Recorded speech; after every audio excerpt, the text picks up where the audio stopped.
Sejumlah informasi dari berbagai daerah di Provinsi Banten kami sajikan dalam Berita Banten yang dipersembahkan oleh PRSSNI Banten dan disiarkan serentak oleh seluruh radio anggota di 8 kabupaten kota di Provinsi Banten.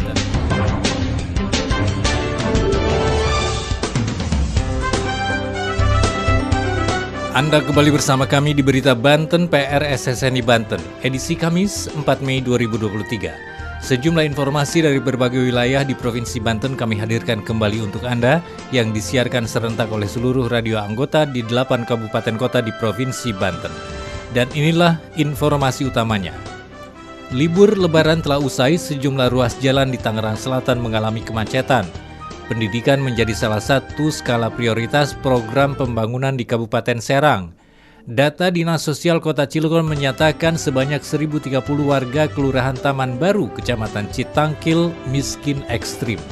Pendaftaran bakal calon legislatif di Kabupaten Pandeglang masih sepi. Bersama saya, Aldi Akbar. Inilah Berita Banten selengkapnya. Pendengar, Bupati Serang Ratu Tatu Hasana berkomitmen untuk terus menurunkan banyak program dan anggaran dalam meningkatkan kualitas sumber daya manusia di Kabupaten Serang. Pendidikan menjadi salah satu program prioritas untuk meningkatkan kualitas SDM di Kabupaten Serang. Berikut laporan Siska Purnama Dewi dari Radio Prima FM Serang. Bupati Serang Ratu Tatu Hasana berkomitmen untuk terus menurunkan banyak program dan anggaran dalam meningkatkan kualitas sumber daya manusia di Kabupaten Serang. Dan pendidikan menjadi salah satu program skala prioritas Pemda Serang, di mana pendidikan merupakan salah satu indikator untuk meningkatkan indeks pembangunan manusia atau IPM. Pemkab Serang berkomitmen untuk melaksanakan program pemerintah Merdeka Belajar. Hal itu diungkapkan usai upacara Hari Pendidikan Nasional Hardiknas tahun 2023 di halaman pendopo Bupati Serang Selasa 2 Mei 2023. Tatu juga mengatakan ada beberapa program pendidikan yang diturunkan, yakni beasiswa untuk siswa sekolah dasar sebanyak 1.300, beasiswa untuk siswa SMP sebanyak 1.392, dan beasiswa untuk siswa SD SMP penghafal Al-Quran sebanyak 386.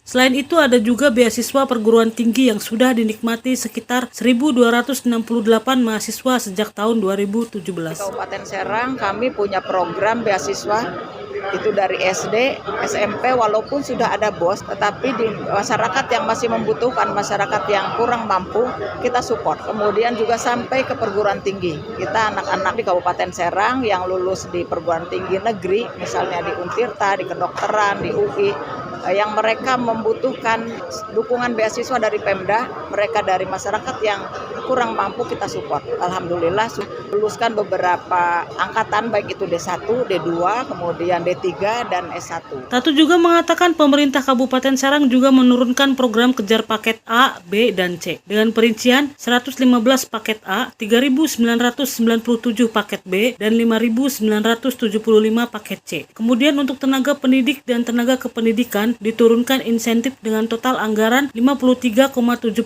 miliar rupiah.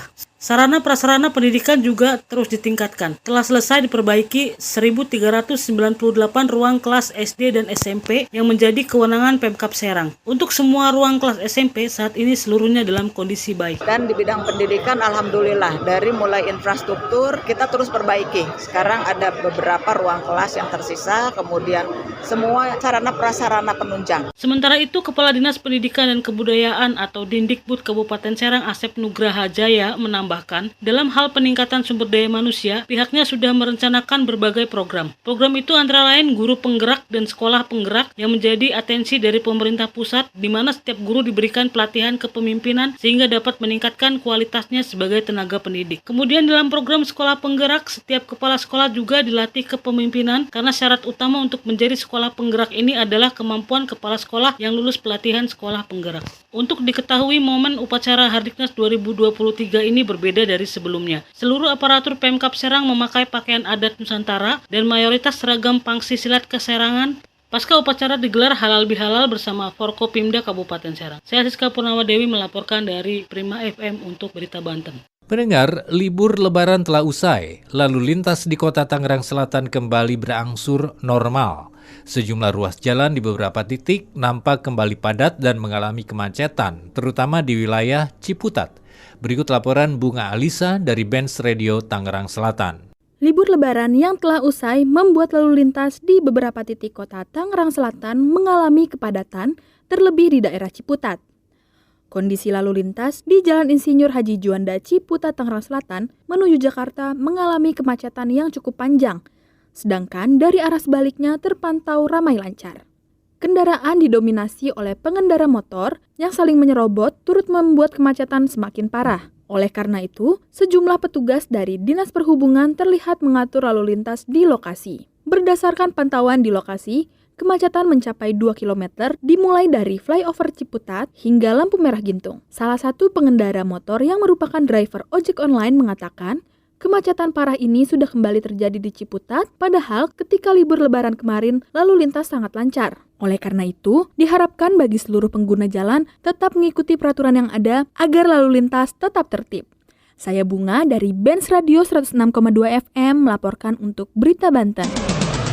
Berita Banten. Anda masih bersama kami di Berita Banten PR SSNI Banten.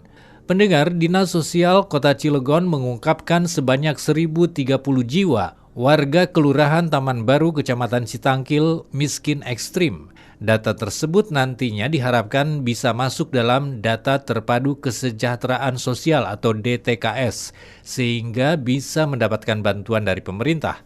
Berikut laporan dari Anissa Az-Zahra dari Radio One Indonesia Cilegon. Sebanyak 1.030 jiwa warga Kelurahan Taman Baru, Kecamatan Citangkil, miskin ekstrim. Hal tersebut terungkap pada saat musyawarah kelurahan yang digelar di Aula Kelurahan Taman Baru yang dihadiri puluhan RT RW sekelurahan Taman Baru, Rabu 3 Mei 2023. Hikmawati, selaku analis data dan informasi pada Dinas Sosial Kota Cilegon mengatakan, data warga yang miskin ekstrim pada tahun 2023 di Kelurahan Taman Baru berjumlah 1.030 jiwa. Data sebanyak itu saat ini belum masuk ke Data Terpadu Kesejahteraan Sosial atau DTKS, maka untuk memasukkan ke DTKS agar perlu pendataan ulang yang dilakukan oleh para RT dan RW, sehingga kedepannya warga tersebut mendapatkan bantuan dari pemerintah. Sekian berita kali ini, saya Anissa Az-Zahra dari Radio One Indonesia melaporkan untuk Berita Banten. Pendengar, memasuki hari kedua, pendaftaran bakal calon legislatif di KPU Kabupaten Pandeglang masih sepi. Bahkan belum ada satupun dari 18 partai politik yang menyerahkan berkas pendaftaran Bacaleg DPRD Kabupaten Pandeglang periode 2024-2029 ke KPU Kabupaten Pandeglang. Berikut laporan Jang Tripang dari Ujung Kulon FM Pandeglang.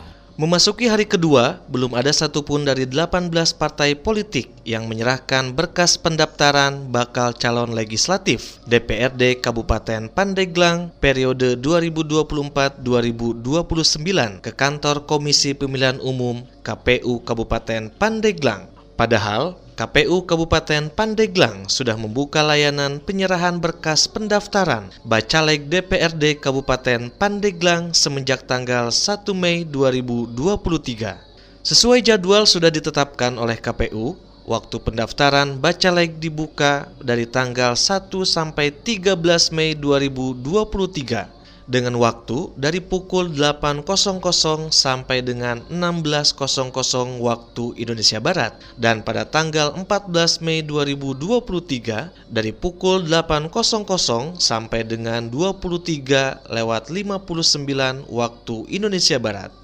Menurut Ketua Divisi Teknis Penyelenggaraan KPU Pandeglang Ahmadi mengatakan, memasuki hari kedua belum ada satupun parpol menyerahkan berkas pendaftaran Bacaleg anggota DPRD Kabupaten Pandeglang. Katanya pada hari Selasa 2 Mei 2023. Sementara ini diungkapkan Ahmadi, baru ada komunikasi dari Partai Nasdem yang rencananya akan menyerahkan berkas pendaftaran Bacaleg pekan ini. Lebih lanjut, Ahmadi menjelaskan kalau saat ini dari parpol belum menjalin komunikasi terkait pendaftaran Bacaleg, sedangkan kaitan waktu penyerahan berkas pendaftaran belum ada konfirmasi. Sementara itu, Ketua KPU Pandeglang Ahmad Sujai mengatakan hal yang sama, bahwasanya pada hari kedua pendaftaran belum ada parpol yang datang menyerahkan berkas Bacaleg. Demikian, Jang Tripang dari Ujung Kulon FM melaporkan untuk Berita Banten. Demikian sejumlah informasi yang telah kami sajikan untuk Berita Banten kali ini. Saya Aldi Akbar, sampai jumpa. Terima kasih Anda telah mendengarkan Berita Banten yang dipersembahkan oleh PRSSNI Banten.